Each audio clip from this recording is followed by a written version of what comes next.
हाय, मेरा नाम है श्रीहरि एंड स्वागत है आपका mister phone tips and tricks के एक नए वीडियो में।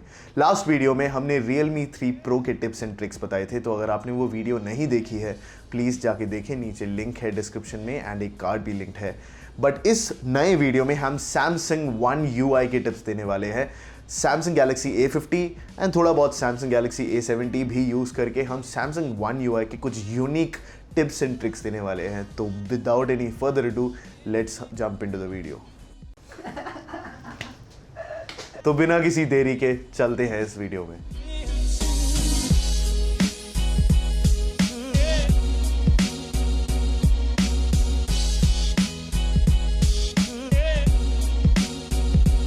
बट ऑफकोर्स अगर आपने सब्सक्राइब नहीं किया चैनल को तो प्लीज़ सब्सक्राइब करें। हिंदी में और भी अच्छे अच्छे वीडियोस हम लोग डालने की कोशिश कर रहे हैं, तो प्लीज़ सब्सक्राइब करें चैनल को और बेल आइकन भी दबाएं ताकि आपको नोटिफिकेशन आ जाए जब भी हम एक नई वीडियो डालें।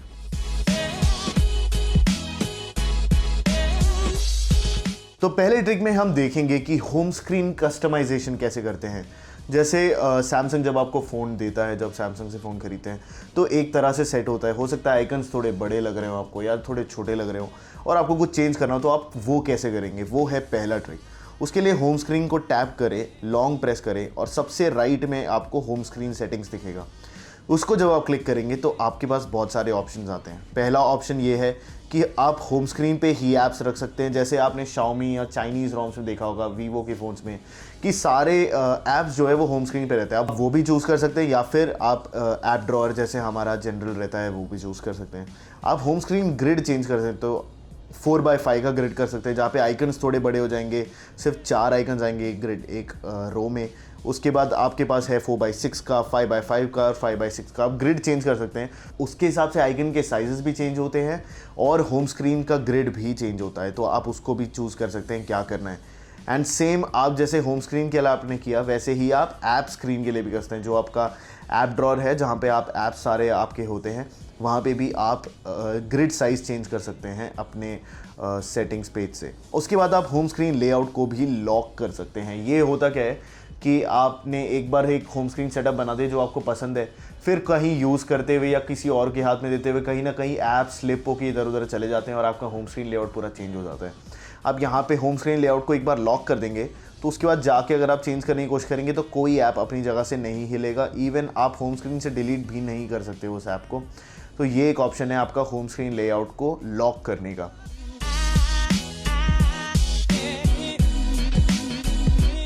अब आ जाते हैं ट्रिक नंबर 2 पे, जो भी है होम स्क्रीन सेटिंग्स के अंदर ही।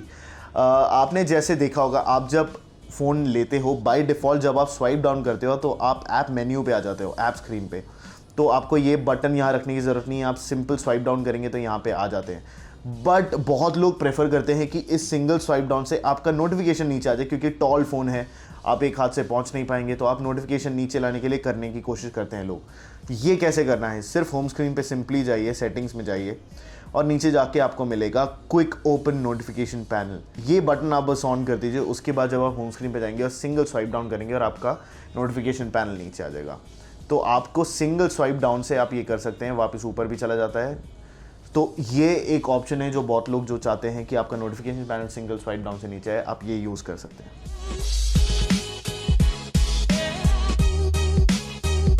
अब टिप नंबर 3 के लिए हम आ जाते हैं कैमरा पे। एंड कैमरा पे आते हुए मैंने फ़ोन भी चेंज कर दिया है। ये Samsung Galaxy A70 है, मुझे इसका कैमरा थोड़ा और पसंद है, इसलिए कैमरा इसके लिए इस पे आ गए हैं। अब इस ट्रिक के लिए Samsung Galaxy A70 थोड़ा और बेटर है। क्योंकि मैं जो बताने वाला हूँ वो प्रॉब्लम ये है कि जो लोग फ़ोटोज़ लेते हैं, आप जब जनरली ऐसी फ़ोटोज़ ले रहे हैं तो आपको ये कैमरा शटर बटन दबाना है ना, आप सिंपली फ़ोटो ले सकते हैं। आपने एक हाथ से दबाना है, एक हाथ से आपने शायद कुछ पकड़ रखा हो तो आप ऐसे फ़ोटो खींच सकते हैं।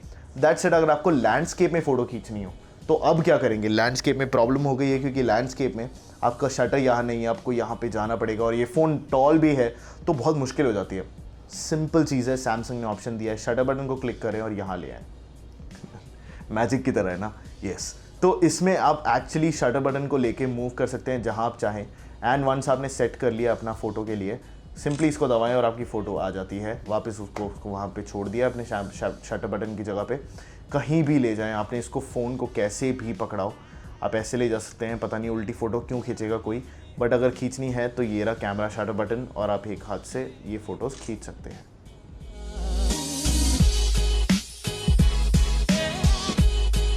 फोर्थ टिप में अगेन आ जाते हैं हम कैमरा पे। तो आपने देखा होगा जैसे फ़ोटोज़ खींचते हुए सब लोगों को अलग अलग टाइप की फ़ोटोज़ अच्छी लगती है। कुछ लोगों को बहुत कलरफुल फ़ोटोज़ अच्छी लगती हैं, कुछ लोगों को कलर्स इतने अच्छे नहीं लगते, कुछ लोगों को ब्लैक एंड वाइट पसंद है, बट जनरली कलर्स में बहुत प्रेफरेंस रहता है।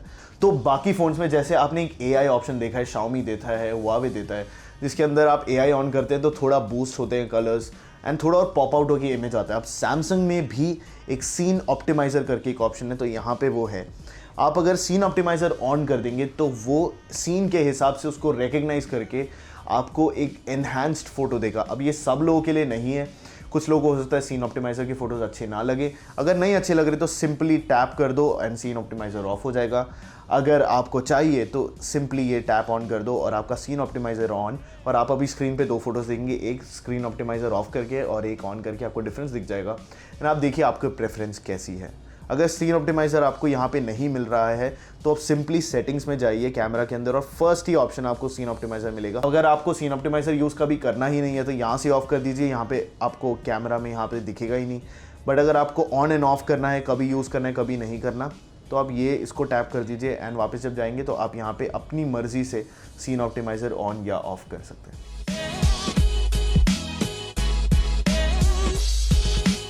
अब टिप नंबर 5 के लिए हम आ जाते हैं एक ऐसी चीज़ पे जिससे बहुत लोगों को प्रॉब्लम होती है। आपने देखा होगा कुछ लोगों के पास 2 व्हाट्सएप अकाउंट्स होते हैं, कुछ लोगों के पास 2 फेसबुक अकाउंट्स होते हैं एंड हम जनरली प्ले स्टोर पे जाके पैरेलल या और कोई ऐप डाउनलोड करते हैं जिससे आप 2 अकाउंट्स साथ रन कर सकते हैं। सैमसंग एक्चुअली इनबिल्ट ऑप्शन देता है, सिंपली सेटिंग्स के अंदर जाएँ आप और उसमें नीचे एक एडवांस्ड फीचर्स करके एक ऑप्शन होगा, उसको खोल के आप अगर सेकेंड लास्ट ऑप्शन देंगे तो वो है डुअल मैसेंजर। इसके अंदर व्हाट्सएप एंड फेसबुक बोथ है। तो अगर आपको 2 अकाउंट्स चाहिए आप सिंपली इसको टर्न ऑन करें एंड सेकेंड व्हाट्सएप इंस्टॉल कर देगा एंड उसमें आप अपने नंबर्स के हिसाब से you can have a new WhatsApp account. And एक और फीचर जो सैमसंग देता है वो ये है कि आप एक सेपरेट कॉन्टैक्ट लिस्ट यूज़ कर सकते हैं अपने दूसरे व्हाट्सएप अकाउंट के लिए। तो जनरली तो हमारे फ़ोन में जो कॉन्टैक्ट्स हैं, अगर हम एक ही फ़ोन में 2 व्हाट्सएप अकाउंट्स चला रहे हैं इवन पैरेलल यूज़ करके भी, तो हमें उसमें सेम अकाउंट लिस्ट आता है, सेम कॉन्टैक्ट लिस्ट आता है। सैमसंग एक्चुअली ऑप्शन देता है कि आप कॉन्टैक्ट सेलेक्ट करके अपने मर्जी के कॉन्टैक्ट्स डाल सकते हैं अपने सेकेंड व्हाट्सएप अकाउंट में।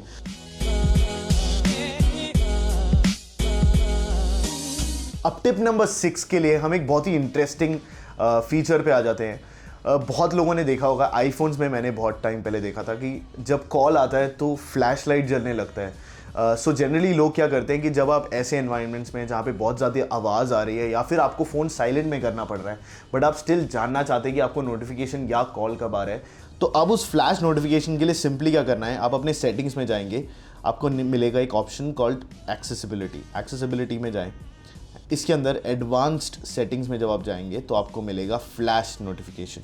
अब फ्लैश नोटिफिकेशन में आप कैमरा फ्लैश नोटिफिकेशन कर सकते हैं जिससे आपका कैमरा फ्लैश जलने लगेगा, बट स्क्रीन फ्लैश नोटिफिकेशन भी है जिससे क्या होएगा कि आपकी स्क्रीन जलेगी जब आपको एक नोटिफिकेशन आएगा। तो जनरली जब आप पार्टीज़ पे बाहर गए हैं जहाँ पे आपको कॉल आएगा तो पता भी नहीं चलेगा। अब ये फ्लैश नोटिफिकेशंस ऑन कर सकते हैं जिससे जब भी कॉल आए आपके फ़ोन का LED बजने लगेगा और आपको पता चल जाएगा कि आपको कॉल आया है या फिर नोटिफिकेशन आया। अब एक और कैमरा फीचर पे आ जाता है नंबर 7 पे। 7th टिप जो है हमारा, ये बहुत ही हिडन टिप है एंड सिर्फ सैमसंग फ़ोन्स पे अप्लाई करते हैं। जो टिप्स हमने पहले बताए थे वो कुछ और फ़ोन्स में भी है, बट ये चीज़ जो है ये सैमसंग ने हाइड कर रखी है और मुझे नहीं पता क्यों कर रखी है। टिप्स एंड ट्रिक्स में नहीं होना चाहिए बट ये सैमसंग में फ़ीचर है। आप जब अपने एस्पेक्ट रेशियोज़ में जाते हैं तो जनरली आपको 1:1 मिलता है, जो आपके इंस्टाग्राम सब पे जाता है। एक फुल मिलता है जो आपके पूरे स्क्रीन को ले लेता है। अब ये सब यूज़ कर सकते हैं फ़ोटो खींचने के लिए, बट 3:4 है या 4:3 है जो जनरली यूज़ कर सकते हैं, या फिर 9:16 भी लोग यूज़ करते हैं, थोड़ा टॉल होता है बट ये यूज़ करते हैं पोर्ट्रेट्स के लिए। अब 3:4 में 2 ऑप्शंस हैं जो हमने बहुत देर बाद रियलाइज़ किया था। तो इसमें आप नोटिस करेंगे कि जब आप 3:4 में फ़ोटो खींचते हैं और आप फ़ोटो को जाके चेक करते हैं, उसकी डिटेल्स में जब हम जाएंगे तो हमें मिलेगा कि ये एक 12 मेगापिक्सल से 13 मेगापिक्सल तक की इमेज है। बट अगर आप 3:4 H ऑन कर देंगे और आप इससे फ़ोटो खींचेंगे, बहुत ही अजीब है कि सैमसंग ने 3:4H ऑन नहीं करा, मुझे नहीं पता क्यों नहीं करा उन्होंने, बट यहाँ देखिए आपको 4x5 25 मेगापिक्सल का फ़ोटो मिलता है अगर आप 3:4H ऑन करते हैं। सो ऑल्दो इसका कैमरा 25 मेगापिक्सल है, जनरली बाय डिफ़ॉल्ट आपको सिर्फ 12 मेगापिक्सल से 13 मेगापिक्सल की फ़ोटो मिलने वाली है अनलेस आप 3:4H ऑन करते हैं। अगर आप 3:4H ऑन करते हैं तो आपको फुल 25 मेगापिक्सल की इमेज मिलेगी। तो अगर आप हाई रेजोल्यूशन इमेज क्लिक करना चाहते हैं तो 3:4H करना है। इवन फ्रंट कैमरा में भी ऐसा होता है। ये एक्चुअली सैमसंग गैलेक्सी A70 है और इसमें मैं आपको दिखाना चाहता हूँ। ये देखिए मैं सेल्फी लेता हूँ एक, एंड 3:4 में लिया है, अब 3:4H में फ़ोटो लेता हूँ। एंड अगर आप फोटो खोलते हैं तो अगर आप डिटेल्स में जाएंगे 3:4 वाले इमेज में आपको दिखेगा कम रेजोल्यूशन है, एंड आपको जैसे ही 3:4H वाली इमेज देखेंगे आपको क्लियरली दिखेगा कि फुल रेजोल्यूशन में इमेज क्लिक किया गया है।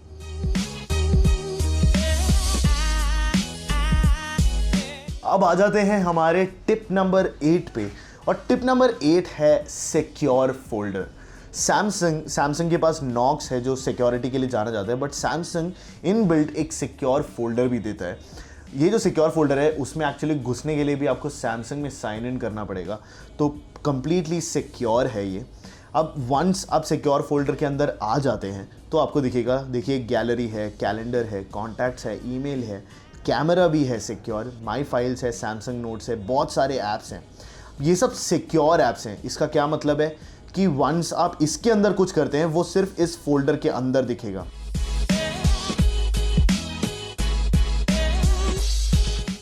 अब टिप नंबर 9 जो है वो थोड़ा और परफॉर्मेंस के लिए है, बैटरी सेव करने के लिए आपकी, और ये बहुत ही इंपॉर्टेंट टिप है एंड बहुत लोगों को नहीं पता है ये। तो सिंपली क्या होता है, बहुत सारे ऐप्स जो आपके होते हैं, आप कुछ ऐप्स हैं जो आप डेली बेसिस पे यूज़ करते हैं। फॉर एग्जांपल व्हाट्सएप है, इंस्टाग्राम है, जिसके कॉन्स्टेंटली नोटिफिकेशंस आते हैं और आप ऑलमोस्ट सब देखते हैं। बट इनके अलावा कुछ और ऐप्स भी हैं जो आप बस कभी कभी यूज़ करते हैं, बहुत टाइम आप यूज़ नहीं करते, शायद महीने में एक बार या हफ्ते में एक बार यूज़ करते हैं, बट नोटिफिकेशंस तब भी वो पुल इन करता रहता है। अब आप अनइंस्टॉल नहीं कर सकते वो ऐप क्योंकि आपको यूज़ है, बट फ़ोन में पड़े पड़े वो नोटिफिकेशंस ले रहा है, वो बैटरी ले रहा है, जबकि आपको यूज़ नहीं है उसका उस टाइम। अब इसके लिए आप क्या कर सकते हैं, सिंपली सेटिंग्स में जाएंगे और आप सर्च करेंगे स्लीपिंग ऐप्स। अब ये बहुत सिमिलर है फ्रीज़ के जो बहुत सारे फ़ोन्स में अवेलेबल है, बट आप स्लीपिंग ऐप्स जब कर देंगे तो देखिए Android and photos, Google photos यहाँ पे ऑलरेडी है। अब इनका क्या सीन है कि गूगल फोटोज़ को कोई भी नोटिफिकेशन आता है, अनलेस मैं गूगल फोटोज़ ऑन करता हूँ तब तक मुझे वो नोटिफिकेशंस नहीं आएंगे। मैं इसमें ऐप्स ऐड भी कर सकता हूँ। तो मेरे को for example daily Hunt add करना है, डेली हंट मुझे बहुत परेशान करता है नोटिफिकेशन से, तो ये ऐप्स बैकग्राउंड में रन नहीं करेंगे, मेरे को नोटिफिकेशंस तब तक नहीं देंगे जब तक मैं इन ऐप्स को खोलता नहीं हूँ।